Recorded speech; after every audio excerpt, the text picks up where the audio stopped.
আজকে তো 25শে ডিসেম্বর। হ্যাঁ ফিস্ট করতে এসছো তো? হ্যাঁ কেমন লাগছে? ভালো। কোথা থেকে এসেছো? হাওড়া। তো এখানে এলে কেন?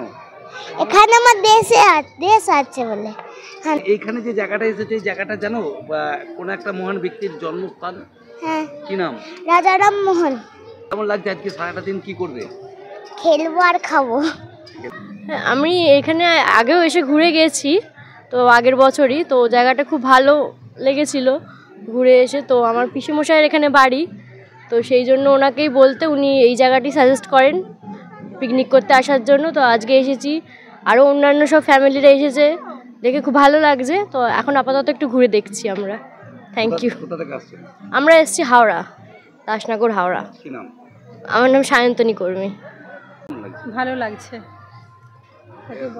কোথা থেকে এসেছেন? আমরা আসছি মদনবাটি থেকে।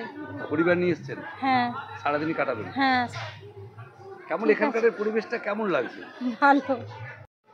আজকে 25শে ডিসেম্বর আপনারা এসেছেন পিকনিক করতে খানাকুলে, কি বলবেন? আমি হাওড়া উদয়নারায়ণপুর থেকে আসছি। কেমন লাগছে আজকের এই যে পরিবেশ এখানে এসেছেন? এটা রাজা রামমোহন রায় বাসস্থান, আমবাগান নামে পরিচিত।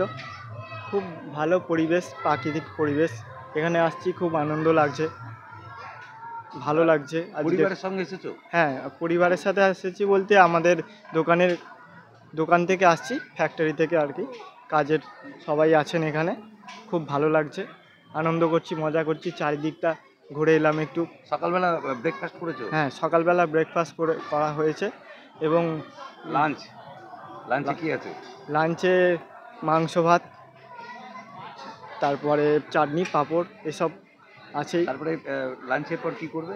লাঞ্চের পর একটু ঘোরাঘুরি করব বাগানের মধ্যে, পার্কের মধ্যে ঘোরাঘুরি করে তারপরে ফিরে যাব। কি নাম? কৃষ্ণ মণ্ডল। বাড়ি হাওড়া উদয়নারায়ণপুর হরালি অঞ্চল।